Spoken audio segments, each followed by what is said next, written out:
अक्षय और स्टार्ट करते हैं आज का अपना अगला लेक्चर केमिकल काइनेटिक्स का। तो लास्ट लेक्चर के अंदर तक हम पढ़ चुके हैं सेकंड ऑर्डर के बारे में। उससे पहले हमने फर्स्ट ऑर्डर जीरो ऑर्डर के बारे में पढ़ा, जो कि काफ़ी ज़्यादा इंपॉर्टेंट है। और जैसा कि मैं तुम लोगों को पहले भी बता चुका हूँ, फर्स्ट ऑर्डर काफ़ी ज़्यादा इंपॉर्टेंट है। उनके फॉर्मूले, उनके ग्राफ्स, उनका डेरिवेशन, ये हर एक चीज़ काफ़ी ज़्यादा इंपॉर्टेंट है। तो तुम्हें काफ़ी ध्यान से उस चीज़ को देखना है और समझना है। और तुमने अगर क्वेश्चन उसके ट्राई किए होंगे तो शायद बन भी गए होंगे। आज मैं बात करने वाला हूँ तुम्हारे साथ कि अगर हमारे पास कोई भी ऑर्डर अगर बोला जाए, ज़ीरो, फर्स्ट और सेकंड ऑर्डर के अलावा अगर कोई भी एक ऑर्डर हमें बोल दिया जाए तो हम उसकी कैलकुलेशन को कैसे करने वाले। ठीक है, तो मैं यहाँ पे तुम्हें एक जनरल सी चीज़ सिखा देता हूँ। तो उस जनरल सी चीज़ को अगर तुम अप्लाई करोगे तो तुम्हारा आंसर हमेशा आ जाएगा। ठीक है, जनरली जब भी क्वेश्चन ट्राई करोगे तब तुम्हें ज़ीरो ऑर्डर, फर्स्ट ऑर्डर और सेकंड ऑर्डर तक क्वेश्चन मिलते हैं। लेकिन उससे आगे के ऑर्डर की जनरली हमारी बात नहीं होती है। लेकिन फिर भी अगर कहीं पे क्वेश्चन आता है तो हमें समझ में आना चाहिए कि कैसे करना है। ठीक है, तो आज का जो टॉपिक स्टार्ट करने वाला हूँ वो है मेरा nth ऑर्डर। अगर हमारा जो ऑर्डर है वो क्या है, n है, तो nth ऑर्डर के लिए हमें क्या प्रोसीजर फॉलो करना है। ठीक है, तो ध्यान से देखते जाओगे, सेम डेरिवेशन है। सपोज हमारे पास कोई भी रिएक्टेंट है, ए से क्या बन रहा है, प्रोडक्ट बन रहा है। ठीक है, ए से क्या बन रहा है, प्रोडक्ट बन रहा है। टी इक्वल टू ज़ीरो पर हमारी जो कॉन्सेंट्रेशन थी ए की वो क्या थी, A naught. T equal to T पर कॉन्सेंट्रेशन हो गई ए टी। कोई डाउट है? टी इक्वल टू टी पर कॉन्सेंट्रेशन हो गई ए टी। अगर मैं इसके लिए रेट ऑफ रिएक्शन लिखना चाहूँ, अगर मैं इसके लिए रेट ऑफ रिएक्शन लिखना चाहूँ तो क्या होगा, रेट ऑफ रिएक्शन होगा minus D A by D T is equal to के into A to the power N, है ना। मैंने यहाँ पे ऑर्डर के लिया एन, तो मैंने minus D A by D T equals to क्या कर दिया, माइनस इज इक्वल्स टू के into A to the power N. बस सिंपल सा जो वापस हर बार जो करते हो वही प्रोसीजर तुम्हें फॉलो करना है। Minus D A by A to the power N is equal to K D T, है ना। ये तो करते हो।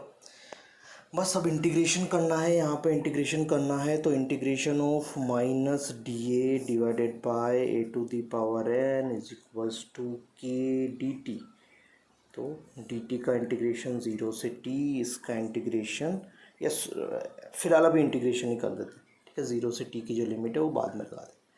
अब मुझे बताओ माइनस या one upon x to the power N का इंटीग्रेशन क्या होता है। ठीक है, ये चीज़ तुम लोगों को पता होगी कि one upon x to the power N का इंटीग्रेशन क्या होता है। तो जैसा कि मुझे पता है मैं उसको लिख देता हूँ। ये होता है one upon one minus N, ये हो जाएगा A naught to the power one minus N, है ना।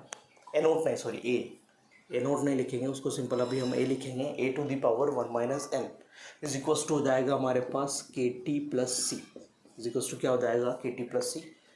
और यहाँ पे आ जाएगा तुम्हारा माइनस साइन, यहाँ पे क्या आ जाएगा, माइनस साइन ऑफकोर्स। तो ये one upon x to the power N का इंटीग्रेशन यहाँ पे लिखा हुआ है। ये माइनस साइन को मैं इसके अंदर मल्टीप्लाई कर रहा हूँ, तो ये हो जाएगा A to the power one minus N divided by N minus one is equals to K T plus C, है ना। सही है। अब मुझे पता है कि t इक्वल टू ज़ीरो पर a की जो वैल्यू है, या इसको अगर मैं ए टी भी पुट कर देता हूँ तो जो हमारे ए की जो सी की जो वैल्यू है, हमारा जो ए टी की वैल्यू है वो ए टी की वैल्यू किसके बराबर हो जाएगी, ए नोट के बराबर। सही है ना, t इक्वल टू ज़ीरो पर तो पुट कर देते हैं। तो t इक्वल टू ज़ीरो, तो c की वैल्यू यहाँ से क्या पता चल गई, c की वैल्यू पता चल गई A naught to the power one minus N divided by N minus one, है ना। चीज़ क्लियर है। बस इसमें पुट कर देते हैं। तो ये वाली इक्वेशन, अगर इसको इक्वेशन नंबर वन बोल देते हैं तो वो लिख देते हैं from equation number one. From equation number one क्या लिख सकते हैं हम, इसके अंदर पुट करेंगे तो A T to the power one minus N divided by N minus one is equal to K T plus A naught to the power one minus N divided by N minus one. Check करोगे एक बार formula कैसे derive किया है। ठीक है, ये N है, ये एच नहीं है, गधड़ो एन है, एन है। तो ये तुम्हारा एक पास बेसिक सा फॉर्मूला डिराइव हो गया। लेकिन इसके अंदर सबसे इम्पोर्टेंट चीज़ सुन लेना। ठीक है, सबसे इम्पोर्टेंट चीज़ है कि ये जो फॉर्मूला है ये n is equal to one के लिए नहीं लगेगा, क्योंकि यहाँ पे n माइनस वन आ रहा है, यहाँ पे n माइनस वन आ रहा है। n की वैल्यू वन पुट करोगे इन्फिनिटी हो जाएगा, डिफाइन नहीं कर सकते। n इक्वल्स टू वन के लिए नहीं लग सकता, बाकियों के लिए लग जाएगा, बाकियों के लिए लग जाएगा। चेक करें कि एक बार लगा के देखिए कि एक बार कहाँ से आ रहा है। ऐसा क्यों बोल रहा हूँ कि बाकियों के लिए लग जाएगा। अगर तुम्हें पता हो ज़ीरो ऑर्डर है तो ज़ीरो ऑर्डर के लिए n की वैल्यू ज़ीरो पुट करो, ज़ीरो पुट करोगे तो, और यहाँ पे भी ज़ीरो पुट करो तो 80 ऊपर क्या बच गया 80 इज इक्वल्स टू KT, है ना।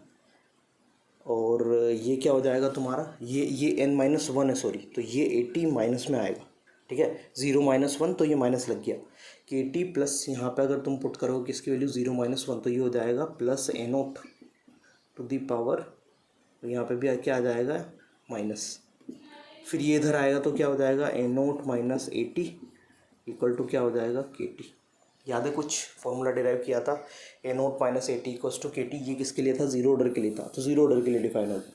अब अगर इसको हम डिफाइन करेंगे n इक्वल्स टू 2 के लिए, तो यहाँ पे 2 पुट करोगे तो 1 माइनस 2 माइनस 1, तो ये 1/80, तो कुछ ऐसा फॉर्मूला था 1/80 1/A0 वाला, तो वो यहीं से डिराइव हो रहा, ठीक है। तो सिंपल सी चीज़ है कि ये वाला तुम्हारा बेसिक फार्मूला बन गया यहाँ पे, लेकिन ये फार्मूला n इक्वल्स टू 1 के लिए अप्लाई नहीं होगा, और n इक्वल्स टू 1 के लिए अप्लाई कौन सा होगा ये पहले बता चुका हूँ, ठीक है। KT is equals to 2.303 log, बोलोगे KT is equals to 2.303 log A0/80, तो वो फार्मूला वहाँ पे लगाना है।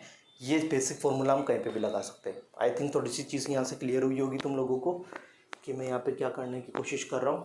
आगे चलते हैं थोड़ा सा और इसके बारे में समझने की कोशिश करते हैं। पहले ये डेरिवेशन समझ लो, इसके बाद अगर ये बेसिक फार्मूला हो गया अपना एन ऑर्डर के लिए, लेकिन अगर मुझे कोई बोल देता है सपोज कि इसका T½ निकाल के बताओ, तो T½ का क्या मतलब है, T½ का मतलब है कि वहाँ पे 80 की जो वैल्यू होगी वो किसके बराबर होगी, A0/2 के, है ना। तो मैं इस फॉर्मूले को करता हूँ पहले। तो इस फॉर्मूले में क्या कर रहा हूँ मैं, KT को एक साइड ले रहा हूँ, KT को इधर लिया मैंने, और मैं लिख रहा हूँ 80 to the power 1 - n divided by n-1, है ना,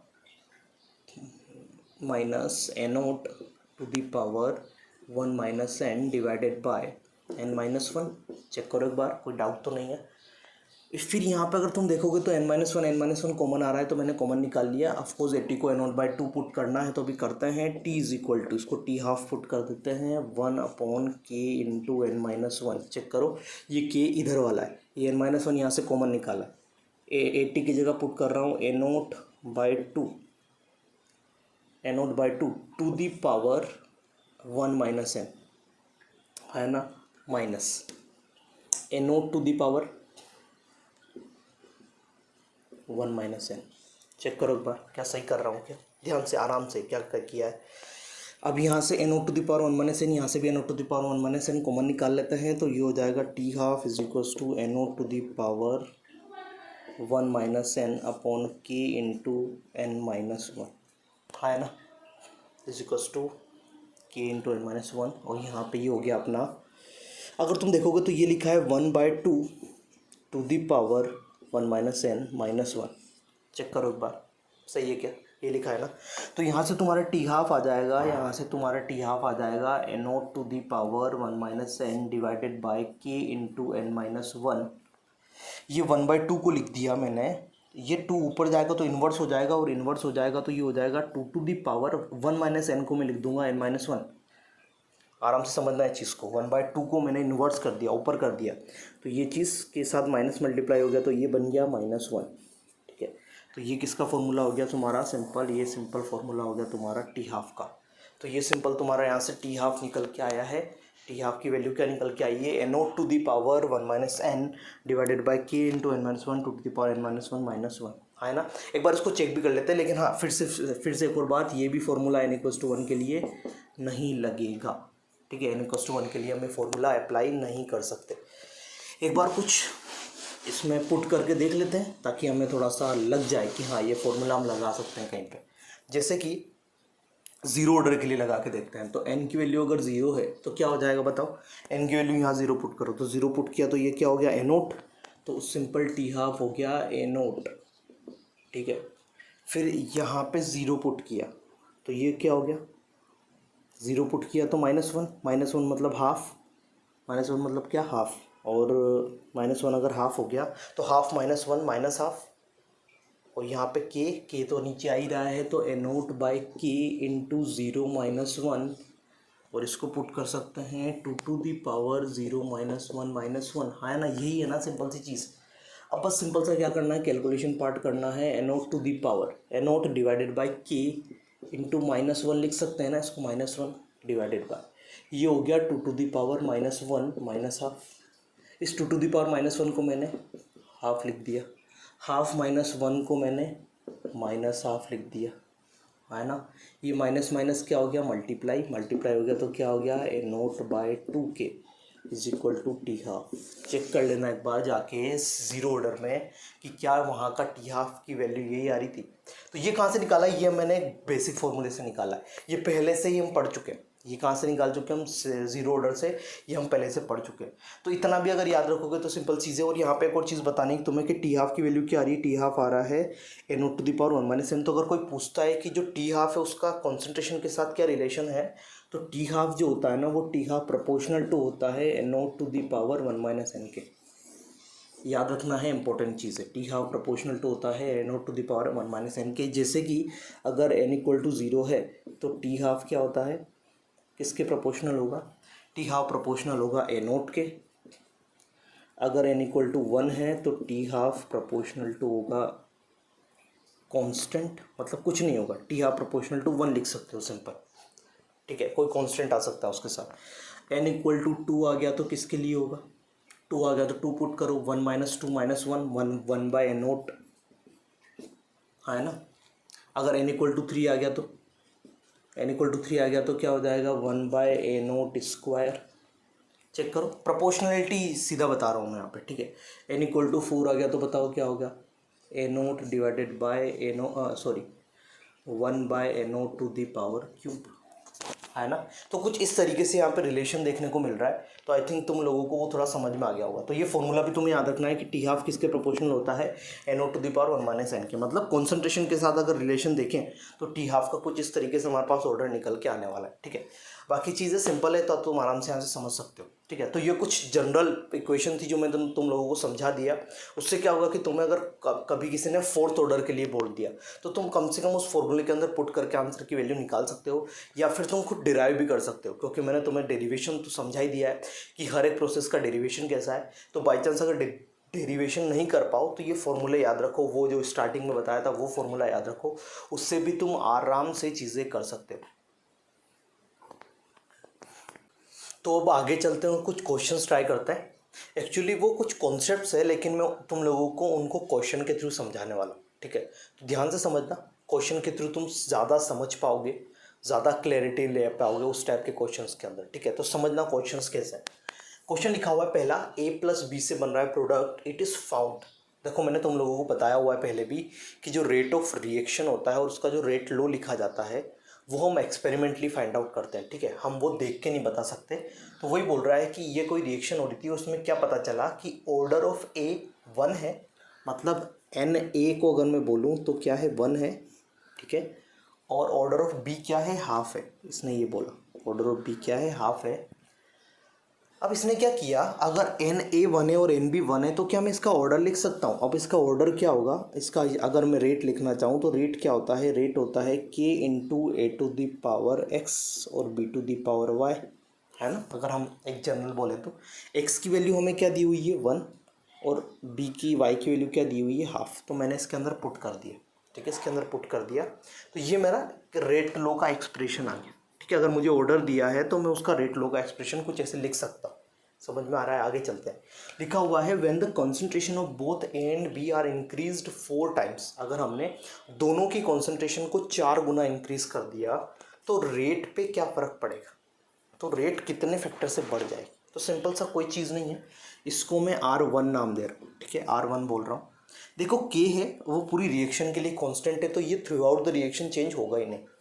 अब इसने क्या किया, R2 के अंदर क्या किया, R2 के अंदर क्या किया, इस A को भी 4 गुना कर दिया और B को भी 4 गुना कर दिया। तो देखते हैं क्या हो रहा है, K × 4A × 4B⁴, है ना, ये किया है ना। अगर ये कर दिया तो तुम बताओ K × ये 4 बार आ जाएगा, तो K × 4 × A × ये 4⁻½ कितना होगा, 2, तो 2 × कॉन्सेंट्रेशन ऑफ B, है ना। ये चीज़ क्लियर है। अब यहाँ से अगर देखोगे तो 4 × 2 क्या हो गया, 8 × K A × B, है ना, ये चीज़ होगी ना। और सॉरी यहाँ पे इसकी पावर 1 थी, यहाँ पे इसकी पावर हाफ ही थी, तो इसकी पावर हाफ ही हमेशा रहेगी। हमने तो बस 4 की पावर हाफ को 2 लिखा है ना, b की पावर हाफ तो b की पावर हाफ ही रहेगी। तो वो चीज़ सिमिलर लिखी हुई है यहाँ पे।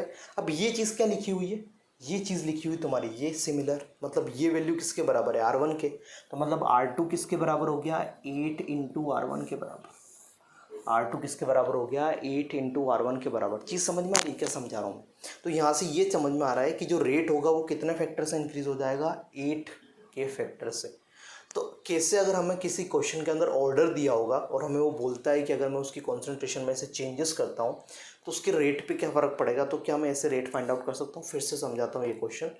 जैसे कि क्वेश्चन में क्या दिया हुआ था कि ए का जो ऑर्डर है वो 1 है, बी का जो ऑर्डर है वो हाफ है, जो हमने इसमें यूज़ कर लिया। फिर ये बोल रहा है कि दोनों का जो भी कॉन्सेंट्रेशन था उसको 4 गुना कर दिए। तो R2 की वैल्यू होगी k into 4a 4b to the power half, ये की पावर 1 है, ठीक है। अब 4 इन की पावर 1 4 बाहर आ गया, a to the power 1 a आ गया, 4 टू द पावर हाफ 2 आ गया, b to the power half b to the power half आ गया, 4 इंटू 2 कितना हो गया 8, और वापस ये चीज़ आ गई। ये चीज़ क्या लिखी हुई है R1, मतलब 8 गुना रेट बढ़ गई। कैसे, जब हमने इसको हर एक की कॉन्सेंट्रेशन को 4 गुना बढ़ाया। चीज़ क्लियर है, सिंपल सी चीज़ है, काफ़ी सिंपल सी चीज़ है, समझ में आ जानी चाहिए। वैसा ही है अगला क्वेश्चन भी कुछ वैसा ही है। देखोगे इसको लिखा हुआ है ए से बन रहा है product if A follow second order, मतलब इसने बता दिया है कि जो ए है वो n इक्वल टू 2 को फॉलो करता है।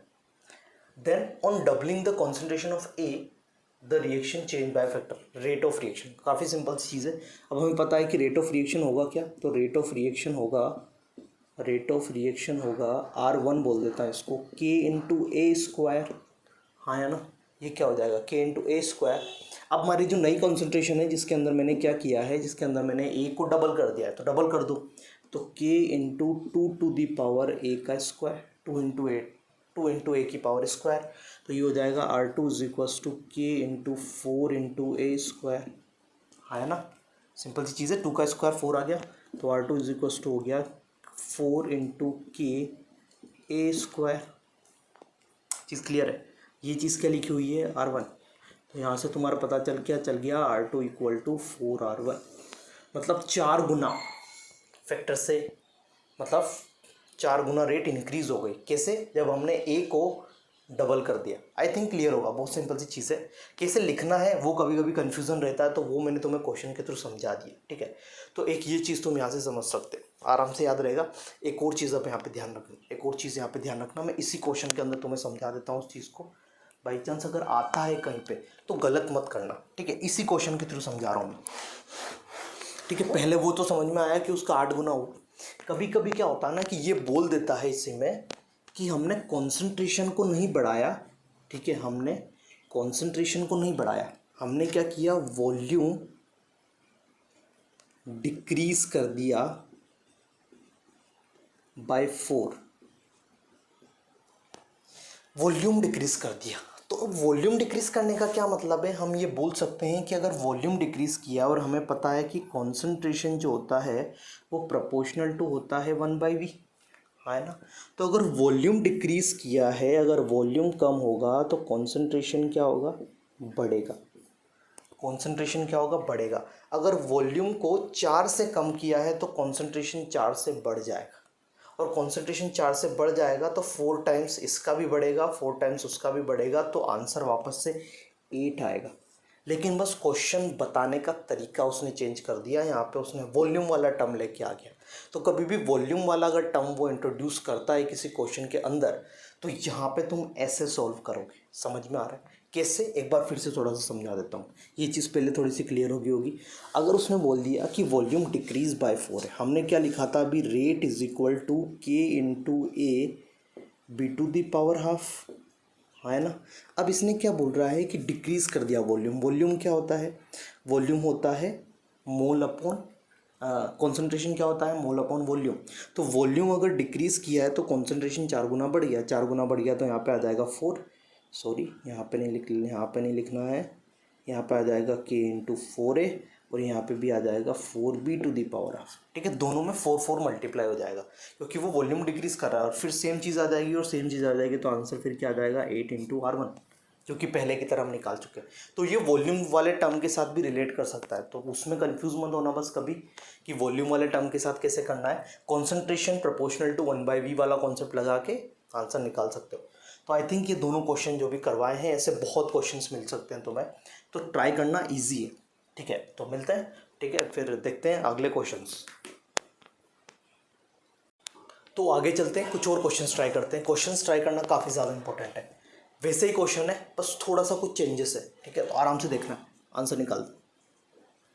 क्वेश्चन लिखा हुआ है a प्लस बी से बन रहा है product, rate is doubled, rate double होगी when the concentration of B is double. ये बोल रहा है कि रेट जो है ना वो डबल हो गई जब हमने क्या किया, कंसंट्रेशन ऑफ बी को डबल कर दिया। इसका क्या मीनिंग है, चलो आगे चलते हैं। And the rate increase by factor of 8 when the concentration of both A and B, मतलब कंसंट्रेशन 8 से डबल होगी कब, जब ए और बी क्या हो गया, डबल कर दिए, दोनों को डबल कर दिया।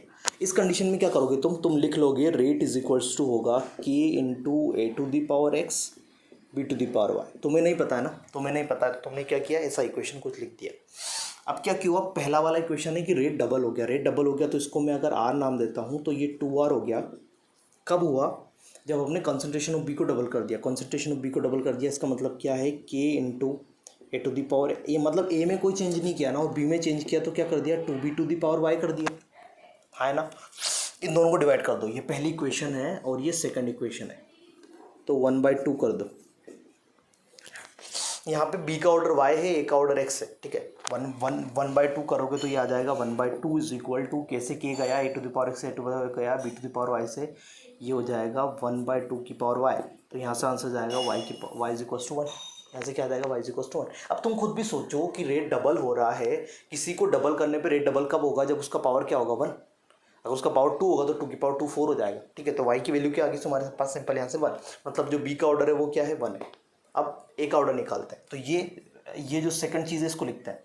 तो ये क्या बोल रहा है कि 8 गुना हो गया रेट, कब हुआ, जब दोनों को डबल कर दिया। तो दोनों को डबल कर दिया तो क्या होगा, k into A to the power 2a to the power x और 2b to the power y, है ना।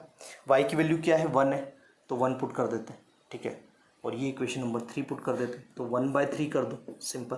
1/3 भी नहीं करोगे तो 1/3 कर दो, या इसको सिंपल y रहने दो अभी। तो 1/3 कर दोगे तो तुम्हारे पास क्या आ जाएगा, यहाँ से 1/3 करने पे आ जाएगा 1/8 is equal to 1/8 is equal to 1/2 की पावर x इंटू 1/2 की पावर y, है ना। चेक करो एक बार क्या कर रहा हूँ मैं, मैथमेटिक्स लगा रहा हूँ छोटी छोटी। y की वैल्यू 1 है तो ये हो गया 2, ये 2 से गया 4, तो 2 की पावर x इक्वल टू 4, तो x की वैल्यू क्या आ गई 2, x की वैल्यू क्या आ गई 2।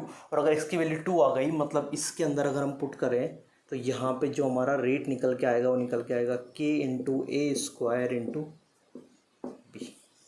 तो ये हमारा रेट लो का एक्सप्रेशन हो जाएगा कि rate of reaction is equal to के into A square into B. अब खुद सोचना, इसको है ना इतना करने की ज़रूरत नहीं है, इसको तुम ओरली कर सकते हो। कैसे, रेट डबल कर रहा है कब, जब कॉन्सेंट्रेशन ऑफ बी डबल हो गया, तो डी डबल करने पे वो भी डबल हो रहा है, मतलब दोनों बराबर हो रहे हैं, मतलब पावर होगा 1, पावर होगा 1 मतलब फर्स्ट ऑर्डर है। पावर अगर चेंज नहीं हो रहा है, अगर यहाँ पे 4 गुना बढ़ाया वहाँ पे भी 4 गुना बढ़ रहा है तो पावर 1 है। यहाँ पे 16 गुना बढ़ाया वहाँ पे भी 16 गुना बढ़ाया, इसका मतलब कि फर्स्ट ऑर्डर है, पावर 1 है, याद रहेगा। अब ये क्या बोल रहा है, मतलब हमें पता चल गया कि बी का जो ऑर्डर है वो क्या है 1 है। अब ये बोल रहा है कि 8 गुना हो गया जब दोनों को बढ़ा दिया। अब इसको बढ़ाओगे, डबल करोगे तो ये तो 2 गुना होगा, लेकिन ये बोल रहा है 8 गुना हो गया, मतलब इसकी वजह से कितना गुना बढ़ रहा है, 4 मल्टीप्लाई हो रहा है। और 4 मल्टीप्लाई कब होगा, डबल करने पे 4 हो रहा है, मतलब पावर क्या होगा 2, तो पावर होगा 2, तो ये क्या हो गया ए स्क्वायर बी। थोड़ा सा वैसे भी सोच सकते हो, थोड़ा सा अगर क्वेश्चंस करोगे ना तो अपने आप थोड़ा सा क्लियरिटी आ जाएगी। तो थोड़ा सा क्वेश्चंस तुम्हें जरूर ट्राई करना पड़ेगा, तो इसका आंसर हो जाएगा के ए स्क्वायर इंटू बी। अगला चेक करते हैं, लिखा हुआ है ए प्लस बी से बन रहा है product, the rate of reaction was doubled when the concentration of A was doubled. आप सीधा कर दें क्या, मतलब ए का जो ऑर्डर है वो क्या है बताओ, ए का ऑर्डर क्या है, ए का ऑर्डर क्या है, ए का ऑर्डर है 1, ए का ऑर्डर क्या है 1 है, सिंपल सी चीज़ है। ये बोल रहा है कि अगर एक ही कॉन्सेंट्रेशन को डबल किया तो रेट ऑफ रिएक्शन डबल हो गया, तो ए का ऑर्डर क्या है 1 है। The rate was again double, rate double हो गया जब दोनों की कॉन्सेंट्रेशन को डबल कर दिए। अब ये बोल रहा है कि अगर ए का ऑर्डर 1 है ना, तो चलो थोड़ा सा उसको पहले वाले तरीके से करते हैं, अदरवाइज तुम थोड़ा सा कंफ्यूज हो जाओगे। K into A to the power x B to the power y. ठीक है, मैंने मान लिया मुझे नहीं पता था, एक्स और वाई की वैल्यू मुझे फाइंड आउट करनी है। पहला चीज़ क्या है कि ए को डबल किया, तो इसको इक्वेशन नंबर 1 लिख देता हूँ, इसको मैं आर लिख देता हूँ। डबल किया तो ये डबल हो गया, तो 2r इज इक्वल्स टू के इंटू 2 की power x, sorry 2a to the power x B to the power y. इसको इक्वेशन नंबर 2 पुट कर दिया, 1/2 किया, 1/2 किया तो 1/2 इज इक्वल्स टू 1/2 की पावर एक्स, तो आंसर एक्स की वैल्यू क्या आ गई 1। जैसे ये किया था ना वैसे सिमिलर है। अब और क्या बोल रहा है ये कि अब इसने क्या किया, दोनों को डबल कर दिया, तो भी क्या हो गया, कॉन्सेंट्रेशन डबल हो गई। तो 2r इज इक्वल्स टू के इंटू 2 की पावर a की x 2b की पावर y। इसको कर दिया इक्वेशन नंबर 3, 1/3 कर दो, 1/3 करके देखो एक बार क्या आ रहा है। 1/3 करोगे तो क्या आ जाएगा, ये आ जाएगा 1/2 की पावर x इंटू 1/2 की power y is equals to 1/2। अब हमें पता है कि x की वैल्यू क्या है 1 है, x की वैल्यू 1 है, तो उसको क्या पुट कर दिया 2, 2 से 2 गया तो ये आ रहा है 2 की पावर y इक्वल टू 1। और 2 की पावर y इक्वल टू 1 कब आएगा, जब y की वैल्यू क्या हो जाएगी 0। तो y की वैल्यू क्या हो जाएगी 0, मतलब इसका ऑर्डर क्या हो जाएगा 0 ऑर्डर हो जाएगा। 2 की पावर 0 1 होगा, ठीक है, 2 की पावर 0 1, तो y की वैल्यू क्या होगी 0। तो y की वैल्यू 0 होगी तो a के करस्पॉन्डिंग ऑर्डर आएगा 1 और b के करस्पॉन्डिंग ऑर्डर आएगा 0। तो आंसर आ जाएगा 1 एंड 0। आई थिंक चीज़ें क्लियर हो गई होगी, काफ़ी सिंपल है चीज़ें, आराम से एक बार देखोगे ना तो डाउट नहीं आएंगे। आगे चलते हैं, कुछ और क्वेश्चंस ट्राई करते हैं। ये थोड़े से डिफरेंट टाइप के क्वेश्चन है, ठीक है। यहाँ पे तुम्हें थोड़ा सा ऑब्जर्वेशन देके तुम आराम से आंसर निकाल सकते हो। तो कुछ यहाँ पे तुम्हें डेटा गिवन होगा, उसके करस्पॉन्डिंग तुम्हें आंसर निकालना है। तो समझते हैं क्या है इसके अंदर लिखा हुआ है। Find the rate law that correspond to the data shown for the reaction A+B से बन रहा है C। A B और इनिशियल रेट दिया हुआ है, ठीक है। अब क्या हुआ है कि जैसे कि मैंने तुम्हें बताया कि हम क्या करते हैं ना कि पहले ऑब्जर्वेशन लेते हैं, एक्सपेरिमेंट करते हैं, और एक्सपेरिमेंट करके हम उसका रेट लॉ निकालने की कोशिश करते हैं। तो क्या किया कि किसी कोई वेला आदमी था, हाँ फ्री था कोई, तो उसने क्या किया 4 बार एक्सपेरिमेंट किया। तो उसने ए की कॉन्सेंट्रेशन को इतना लिया, बी की कॉन्सेंट्रेशन को इतना लिया तो रेट इतना आया, फिर इतना लिया तो रेट इतना हो गया, फिर इतना, फिर इतना, फिर इतना, इतना, इतना, इतना। तो मतलब उसने क्या किया, ए और बी की कॉन्सेंट्रेशन को चेंज किया और उसने रेट को देखा। तो उसने 4 बार एक्सपेरिमेंट किया और 4 बार एक्सपेरिमेंट करके उसको ये डिफरेंट डेटा मिला। तो अब उसको ये पता लगाना है कि इसका ऑर्डर क्या होगा। तो कैसे लगाएंगे पता, देखो सिंपल चीज़ है। पहला तो तुम्हारे पास तरीका क्या हो सकता है कि जो कि लेंदी है, लेकिन पता होना चाहिए क्या है। जैसे कि मैंने तुम लोगों को पहले बताया कि रेट क्या होता है, रेट इज इक्वल्स टू होता है के इंटू ए की power x B to the power y, है ना। अगर हम x और y उसको मान लेते हैं, पहला रेट दिया हुआ है तो पहला रेट 0.1 पुट कर दिया, k की वैल्यू नहीं पता है तो k की पुट कर दिया। a कितना है 0.012 टू दी पावर x, है ना, और ये कितना है 0.035 टू दी पावर y, यही है ना। ये पहले के अकॉर्डिंग है। ऐसे क्या करोगे कि तुम पहले वाला लिख लिया, फिर सेकंड वाला क्या है, सेकंड वाला है 1.6 इज इक्वल्स टू के into 0.024 to the power x 0.070 to the power y, है ना। ये सेकंड के करस्पॉन्डिंग। थर्ड के करस्पॉन्डिंग 0.2 इज इक्वल टू के into 0.024 to the power x into 0.035 to the power y। Check करो एक बार सही है क्या। इसके बाद 0.8 इज इक्वल टू के इंटू 0.012 दी पावर x और 0.070 टू दी पावर y। एक तो ये तरीका है, ठीक है। अब क्या करोगे, सिंपल से 4 इक्वेशन बन चुकी है ना, ये पहली इक्वेशन, ये सेकंड इक्वेशन, ये थर्ड इक्वेशन, ये फोर्थ इक्वेशन। अब चेक करोगे ना तो तुम्हें क्या देखने को मिलेगा, देखो इधर डिवाइड करोगे ना कुछ वैल्यू निकल के आएगी। अब इधर सोचो कि एक चीज़ कोई कैंसिल आउट हो जाए और या तो x बच जाए या y बच जाए।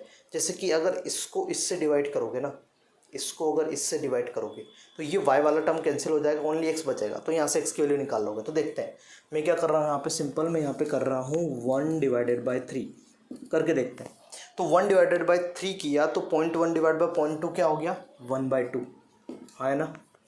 ये से ये कैंसिल हो गया, k से k कैंसिल हो गया, 0.012 और 0.024, तो ये हो गया 0.012 डिवाइडेड बाय 0.024 की पावर x, है ना। डिवाइड करेंगे तो x हो जाएगा। ये क्या लिखा हुआ है, ये भी 2 लिखा हुआ है, मतलब 1/2 इक्वल टू 1/2 की पावर x। तो आंसर क्या आ गया, x की वैल्यू क्या आ गई 1। मतलब ए के करस्पॉन्डिंग ऑर्डर क्या है, 1 है। अब और कैसे चेक करें, सेकंड चीज़ ये चेक कर सकते हो तुम कि तुम्हें पता है कि ये और ये वैल्यू क्या है, सेम है। हाँ, एक्स वाली सेम है ना, अब एक्स वाली काट दो तो वाई वाली कैसे निकल जाएगी, इसको इससे डिवाइड करोगे तो ये 0.1 डिवाइड बाई 0.4, मतलब मैं क्या 1/4 कर दूँ, क्या मैं 1/4 कर दूँ, तो 1/4 कर दोगे तो 0.1 डिवाइड बाई 0.8, तो आंसर आ जाएगा 1/8, है ना। 0.1 डिवाइड बाई 0.8 आंसर आ जाएगा 1/8। कैसे किए, कैंसिल एक्स वाले पार्ट से एक्स वाला पार्ट कैंसिल, वाई वाले पार्ट से क्या हो जाएगा 1/2 की पावर वाई। चेक करना एक बार, 0.035 और 0.070 डबल हो गया तो 1/2 की पावर वाई, तो यहाँ से वाई की वैल्यू आ जाएगी 3। तो ऑर्डर इसके करस्पॉन्डिंग क्या हो जाएगा 3। और अगर ऑर्डर पता लग गया तो सिंपल सा क्या हो जाएगा, ये हो जाएगा k इंटू ए की पावर 1 और b का क्यूब, तो ये तुम्हारा हो जाएगा b का क्यूब है, ये हो जाएगा तुम्हारा रेट लो का एक्सप्रेशन। ठीक है, ये तो हो गया कि एक लेंदी मेथड है जिससे तुम मतलब करोगे ना तो आंसर निकल जाएगा। कैलकुलेशन पार्ट रहेगा यहाँ पे, थोड़ा सा इजी रखा है मैंने, हो सकता है कि तुम्हें कहीं पे थोड़ा सा कैलकुलेशन पार्ट मिले लेकिन आंसर आराम से निकल जाता है। लेकिन एक और तरीका क्या है, सिंपल सा, तुम्हें ना कभी भी इस टाइप का क्वेश्चन आया तो देखना क्या है कि कहाँ पे तुम्हें सिमिलर चीज़ें दिख रही है। जैसे कि ये 0.012 दिख रहा है, ये भी 0.012 दिख रहा है, मतलब यहाँ पे एक ही कॉन्सेंट्रेशन को चेंज नहीं किया हुआ है। तो बी की कॉन्सेंट्रेशन में कितना चेंज हुआ, इससे ये डबल हो गया। अगर ये डबल होने पर ये कितना हो गया, 8 गुना। कब होगा, अगर ए को सेम रखा और बी को मैंने डबल कर दिया तो ये 8 गुना हो गया। कब होगा, जब 2 का क्यूब हो जाएगा, और 2 का क्यूब का मतलब क्या है, ऑर्डर 3 हो गया। चीज़ समझ में आ रही है। फिर सिमिलरली इसमें कोई एक चीज़ कॉमन देखो, ठीक है, तो अगर तुम एक चीज़ कॉमन देखोगे तो तुम्हारा क्या आएगा, यहाँ पे ये कॉमन हो जाएगा, तो ये डबल किया, तो ये डबल करने पे ये भी क्या हो गया, डबल हो गया। डबल कब होगा, जब ऑर्डर क्या होगा 1, तो इसका ऑर्डर 1 है, इसका ऑर्डर 3 है, तो हमारा एक्सप्रेशन क्या आ जाएगा ये। तो देख के भी बता सकते हो, ठीक है, बहुत सारे क्वेश्चन में तुम देख के बता सकते हो, और अदरवाइज ये मेथड तो है थोड़ा लेंदी सा हो जाता है, तो कोई बात नहीं, लेकिन फिर भी तुम आराम से कर पाओगे। बाकी एक और क्वेश्चन ये लिखा हुआ है, तो इस क्वेश्चन को तुम्हें घर से ट्राई करके आना है, ठीक है। नेक्स्ट टाइम पे हम इसको डिस्कस करेंगे, एक बार ट्राई करना। इसका ऑर्डर तुम्हें बताना है कि इसका जो रेट लो है, जो इसका रेट लो है वो कैसे लिखा जाएगा, क्या होगा रेट लो। जैसे कि ये इसका रेट लो ये लिखा है ना, तो उसका रेट लो क्या होगा। तो आई थिंक तुम आराम से कर पाओगे, क्योंकि उस डेटा गिवन दिया हुआ है, जैसा ये क्वेश्चन था वैसा का वैसा ही क्वेश्चन तुम्हारे ये रहने वाले, ठीक है। तो आई थिंक आज का जो भी लेक्चर था उसके अंदर न्यूमेरिकल्स समझाए हैं, nth ऑर्डर को समझाया मैंने, जो कि काफ़ी ज़्यादा इंपॉर्टेंट है और काफ़ी इंपॉर्टेंट चीज़ें हैं।